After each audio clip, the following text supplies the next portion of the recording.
Hello everyone, আসসালামু আলাইকুম। এখন আমি আম খাবো। গাছ থেকে কিছুক্ষণ আগে আমটি পারলাম। পারার পরে অনেকগুলো বাটিতে বিছিয়ে রেখে এখন আমি খাচ্ছি। অনেক স্বাদ লাগতেছে। তারপরে হ্যাঁ, সেই স্বাদ লাগতেছে। অস্থির স্বাদ, বলে বোঝাতে পারবো না।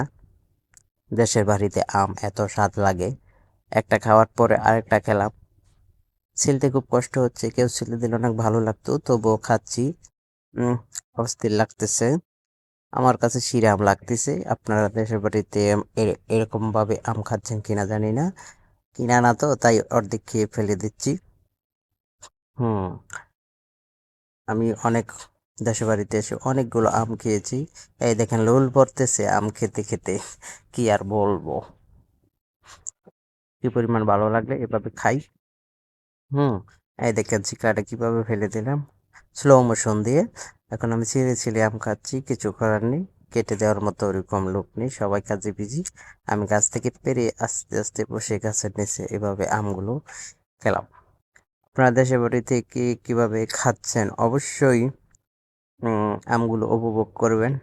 আর লাস্টের আমটা অনেক স্বাদ লাগছে, অনেক সময় নিয়ে খাচ্ছি।